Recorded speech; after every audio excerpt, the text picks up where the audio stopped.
بدأنا بالعمل في المجلس، فكرة جديدة شوية إن احنا نخرج بشغل المجلس كمؤسسة من ضمن أنشطتها الأنشطة التوعوية، نخرج بها خارج نطاق فبدأنا محافظة شمال سيناء. وأنا بهتم باستمرار، عندما فكرت في فكرة الخروج من المجلس إلى محافظات أخرى فكرت في المحافظات الحدودية والمناطق النائية، فبدأت بمحافظة شمال سيناء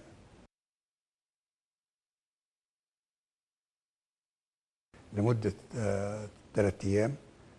اشتغلنا فيهم في جميع الاتجاهات كمؤسسة توعوية، مؤسسة عملنا معارض كتاب، فن تشكيلي، فرقة شمال سيناء للفنون الشعبية وعروضها. لأن العبرة في مثل هذه الزيارات ترسل برسائل كثيرة في الداخل وفي الخارج. في الداخل أنا بقول أهالي شمال سيناء مدى اهتمام الدولة بيهم، مدى دعم المجلس على الثقافة ووزارة الثقافة للفنانين والمبدعين والكتاب والأطفال، مدى إحساسنا بيهم، بنشاركهم في كل ما يحبونه. الحاجة الثانية، الرسالة الثانية، إن أنا ببعت رسائل للخارج. بعض الأماكن والمواقع والأخبار بتقول إن شمال سيناء منطقة ملتهبة، فأنا بقول لهم لا، مش ملتهبة ولا حاجة. من خلال الأنشطة اللي بتقوم، فأنا عندي فرقة فنون شعبية بتغني وترقص وتفرح، عندي معرض كتاب، عندي معرض فن تشكيلي، عندي كذا حاجة بنعملها على مدار 3 أيام. فدي رسائل اللي بنبعتها للداخل وللخارج. طب بعد كده عملنا ايه؟ رحنا حلايب وشلاتين، دي منطقة نائية. قعدنا برضه تقريبا 3 أيام أو 4 أيام في حلايب وشلاتين، برضه بنأدي نفس الرسالة لأنها رسالة توعوية. لأن أنا أهم حاجة إن أنا أحسس إن الفنان أو المبدع أو المثقف إن أنا قريب منه، إن الدولة واخدة بالها منهم، الدولة دعماهم متمثلة في المجلس الأعلى للثقافة. بعد حلايب وشلاتين ذهبنا إلى مطروح، وكانت مطروح دي رحلة من الرحلات المميزة جدا جدا جدا. حضر فيها في الافتتاح حشد كبير جدا من أبناء محافظة مرسى مطروح، من طلبة وفنانين وكتاب وشعراء وفرق فنون شعبية. وفي اليوم التالي ذهبنا إلى السلوم، ودي كانت أول مرة يتم إقامة أنشطة فاعلة في منطقة السلوم، وهي منطقة حدودية تحتاج إلى مزيد من العمل والجد والاجتهاد، لأننا في المقام الأول والآخر نحن نعمل لصالح دولة. لابد كل الأنشطة تكون في هذا الاتجاه.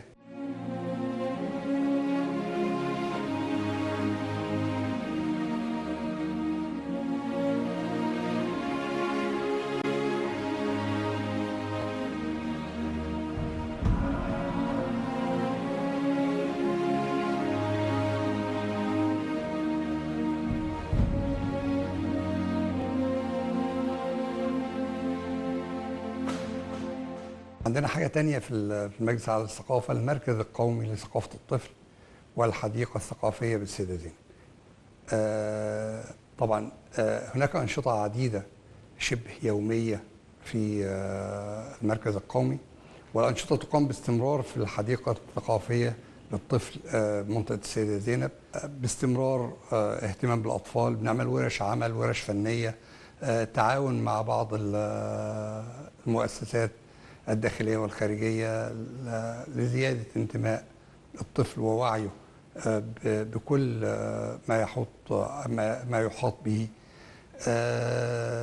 فأنا بعتبر الحديقة الثقافية للطفل الموجودة في السيدة زينب ده مكان مميز له أنشطته المميزة، والتي تستطيع أن تخرج طفل له انتماء لبلده. على سبيل المثال يوجد كورال اسمه كورال سلام. كورال سلام دوت عدد من المطربين البنات والشباب. قرار تربية المركز القومي لثقافة الطفل يقوم بحفلات عديدة داخل المركز وخارجه، وتوجد أيضا فرقة فنون شعبية واسمها بنات وبس، برضه دول من أطفال المركز القومي لثقافة الطفل المتمثل في الحديقة الثقافية. فهناك أنشطة كثيرة وعديدة تقام في هذا المكان ومميزة جدا جدا جدا جدا.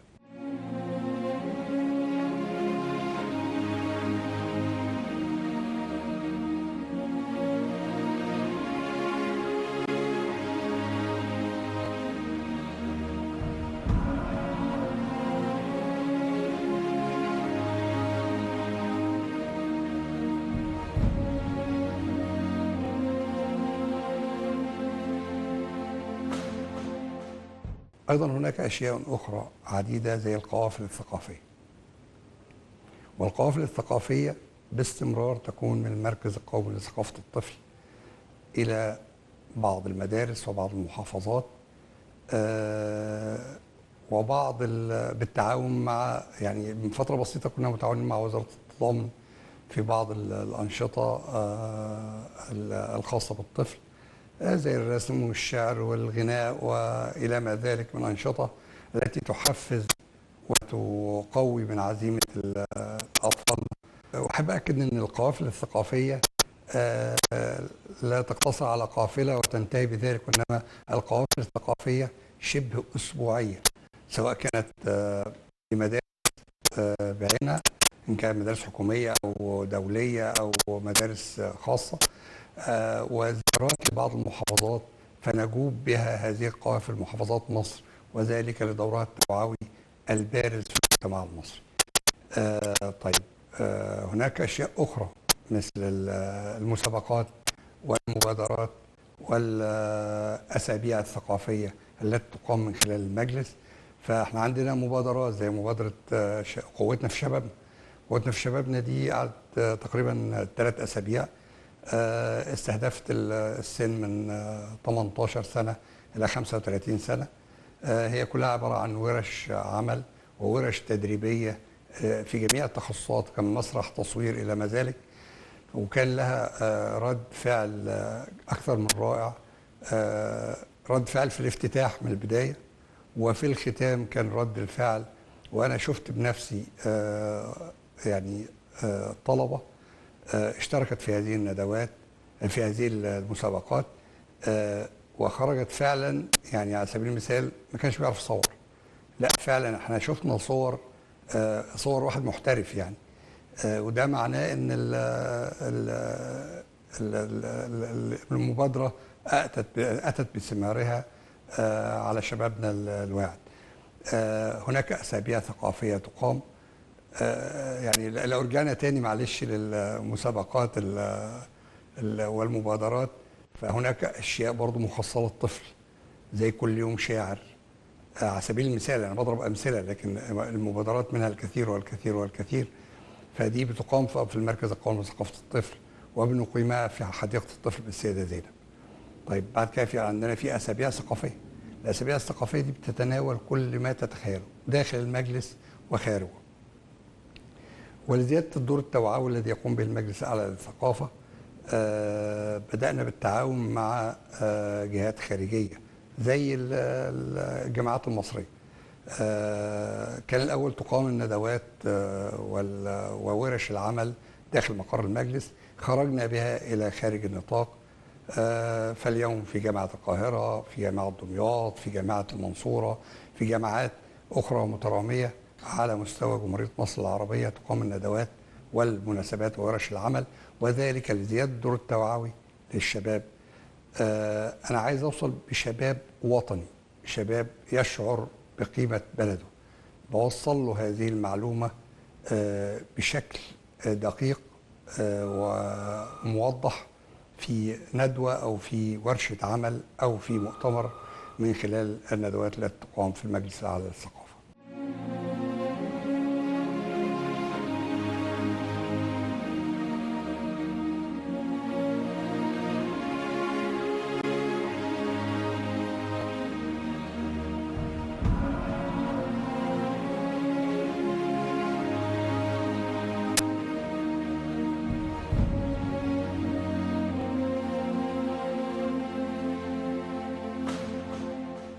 ان شاء الله باذن الله في الفتره القليله القادمه ان شاء الله في توقيع لبعض مذكرات التفاهم مع بعض المؤسسات في الامارات وبعض الجامعات في الصين.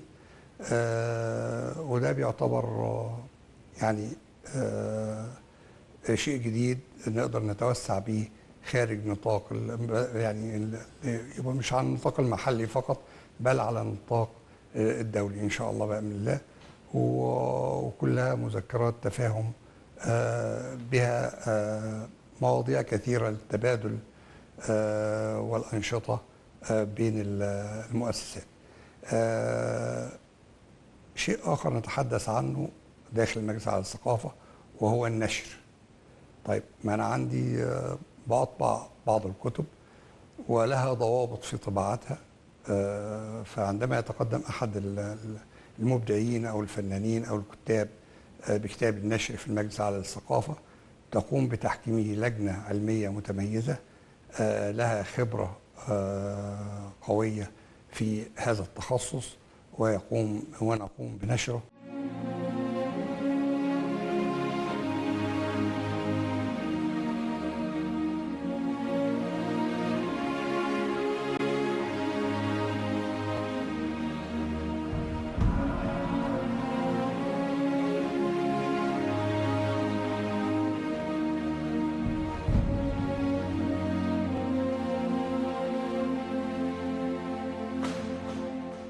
ومن ضمن أنشطة المجلس على الثقافة إن احنا يعني، ودي حاجة أساسية طبعا، الاحتفال بالأعياد القومية والوطنية كل في موعده بشكل أكاديمي متميز. وأحيانا في داخل هذه الاحتفالات نكرم رموز من الرموز اللي لها بصمات واضحة في الكتابات أو الأشعار أو إلى ذلك. على سبيل المثال الأستاذ محمد السلماوي تم إقامة حفلة تكريما له على أعماله ومجهوده المثمر والبناء في الكتابات المتميزة التي لها دور كبير في الوطن العربي وليس مصر فقط.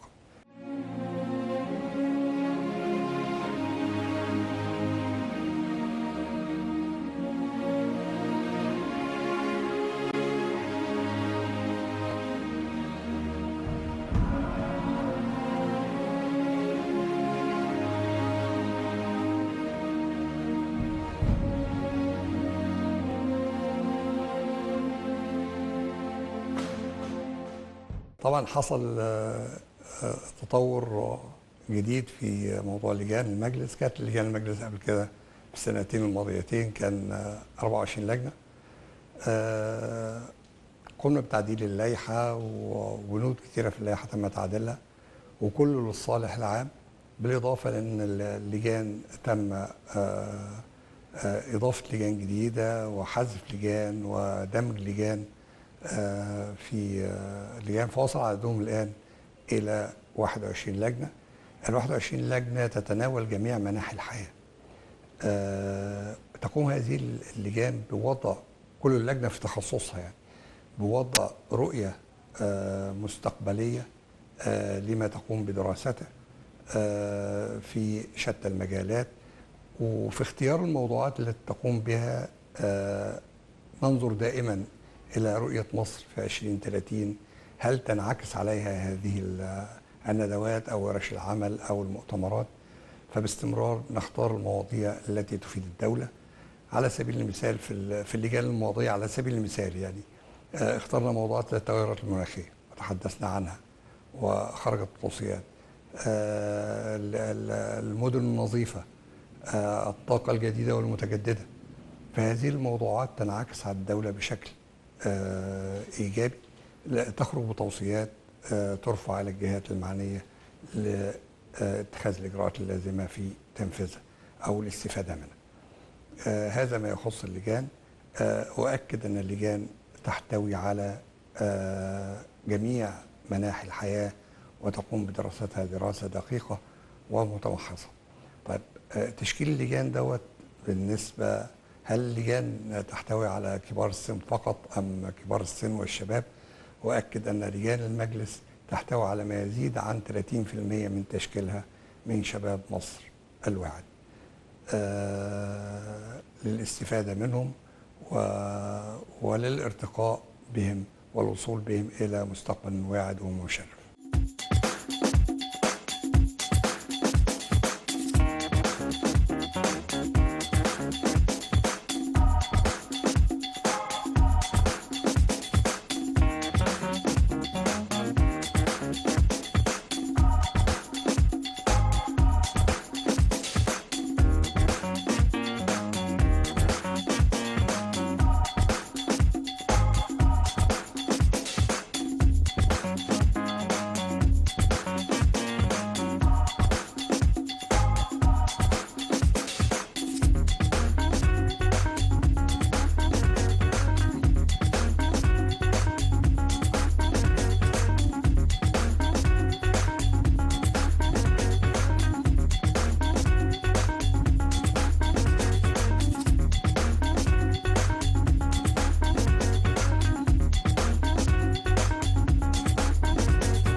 أؤكد أن لجان المجلس ال 21 لجنة اللي بتتناول جميع مناحي الحياة أعضاء كلهم قامات متميزة يشار لها بالبنان، لها أفكار ولها رؤية مستقبلية، فباستمرار تختار الموضوعات التي تنعكس على الدولة بشكل إيجابي، وتقوم بعمل ورش عمل ومؤتمرات وندوات للوصول إلى توصيات قابلة للتنفيذ على أرض الواقع.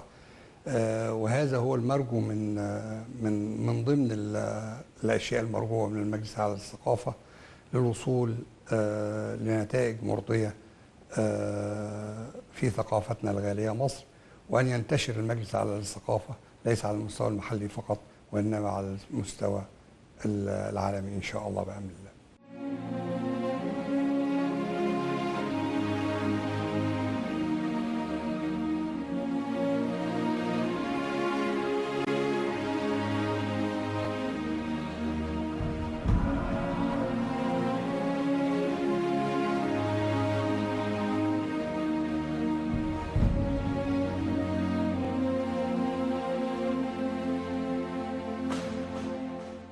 نرجع مجددا تاني إلى المجلس الأعلى للثقافة. وشيء مهم، حدث مهم سنوي يحدث في المجلس الأعلى للثقافة، وهي جوائز الدولة. وجوائز الدولة هو 3 جوائز: جائزة النيل وهي أعلاهم، وهي 3 جوائز.